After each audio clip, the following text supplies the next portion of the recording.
Meg and my house. We're glad to have you and we invite you in.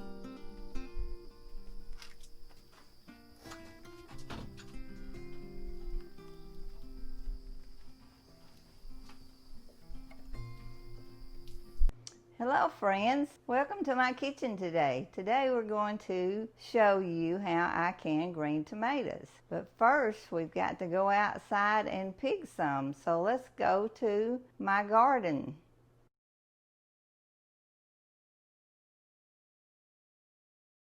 Okay, let's go to Lenny's shop and let me show you where he works and that he builds stuff that helps me. Okay, as you can see, this is Lenny's workshop. This is his getaway place. He's really good at helping me out here. He built a little island that I'll be working on today for me. He also built a lot of my compost boxes and stuff that you'll see out in the garden. So God has been good to him. Okay, so now I want to show you some tomatoes that I've got planted out here. I just try different places every year to see which way they'll do the best. Now, I want to show you these tomatoes I've got growing out here.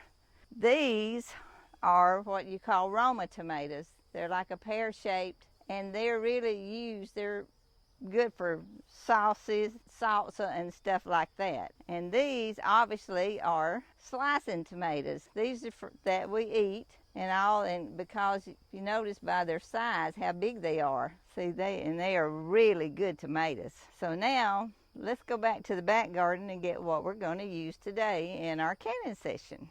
Most of my garden is all gone now, but I did have peas and corn, and I still have a little okra left, and I have some fall peas planted. Of course, here's a little okra still left that we're eating on, and we still have a few tomatoes, and the cucumbers are about gone. But we also, this is our blueberry bushes that of course they're gone now, but this is where I made the blueberry pie filling and stuff with, and my strawberry things.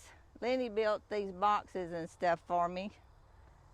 And the tomatoes that we're going to use today actually come up from my compost bin.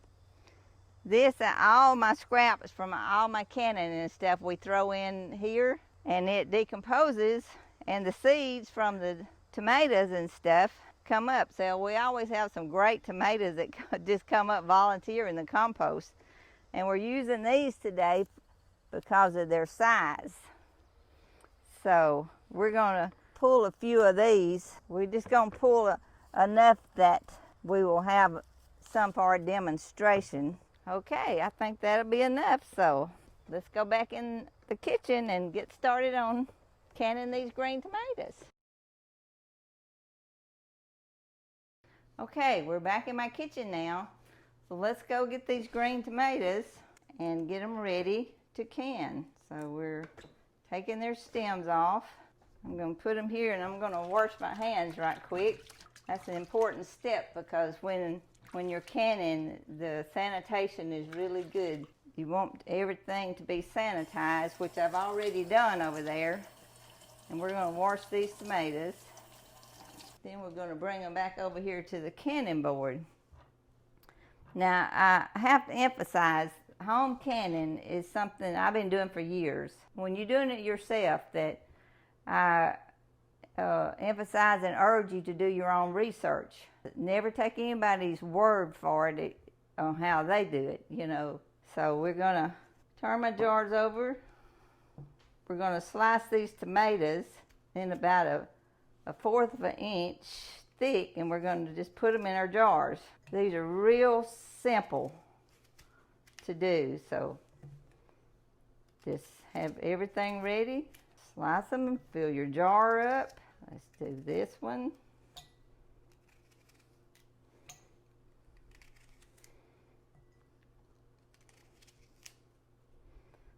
And we'll do these in what they call a hot water bath, which you don't have to have a pressure cooker for. And a lot of stuff that when you can, you have to watch what the acid level is. But in tomatoes, they have a lot of acid in them, so you don't have to worry about adding anything to them like lemon juice or anything that'll create acid. So now we're going to add 1/4 of a teaspoon of salt to these tomatoes. Then I've heated some water, and we're going to add the water. And you want to leave at least of a 1/2 inch of headspace, which that means from the top of your jar, because you want to have room and not fill them all the way up to the top. And now another important thing is that you have got to try to get all the bubbles and the air out that you can. Now I'm just taking a plastic fork. You can use plastic spoon. I don't usually use metal, I use plastic. And you just go down the sides of your jar. Keep pushing down in there and those bubbles will come up. So now I've had my water warming and with my lids in it. And well, first of all, I forgot, you've got to wipe the top of your jars off. You don't want anything to interfere from those lids sealing on your jars.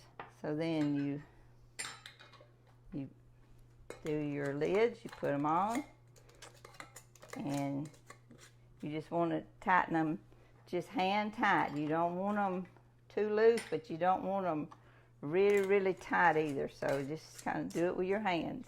So now we're going to come over in what I call this water bath.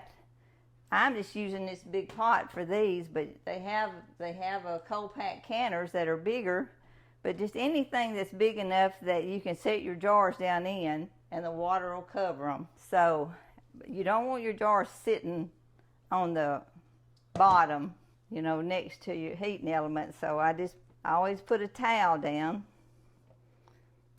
and then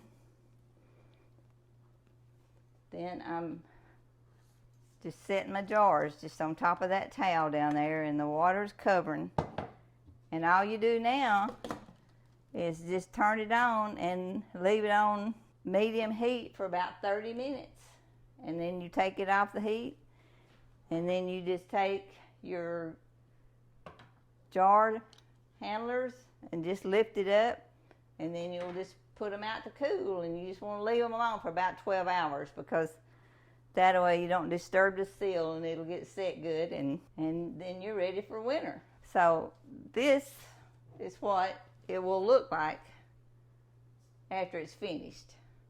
So these are just the sliced green tomatoes, and all you'll do when you get ready to cook them this winter is just open them up and drain them a little bit, and then put your breading or milk wash or whatever on it and bread them, and just put them in a skillet and just fry them about 4 or 5 minutes on each side.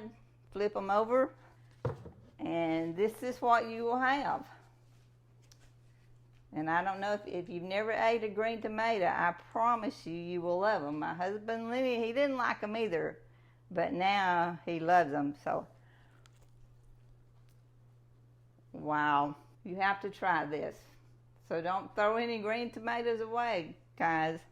Okay, guys, I wanted to show you before we leave some of the things that I have canned this year, and to let you know that never throw anything away. If you have a few of this and a few of that left over, you know, can it. This is some strawberry pie filling. This is apple pie filling from apples that are getting too soft that we couldn't eat, so I made a pie filling. Of course, these are from our blueberry bushes. It's blueberry pie filling. This is canned tomatoes that I'll use for soups and stews and stuff this winter.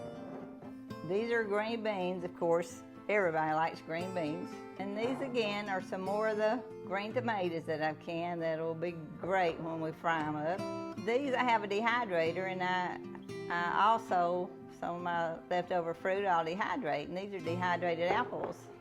Lenny loves these, and so does Nutmeg, our little dog.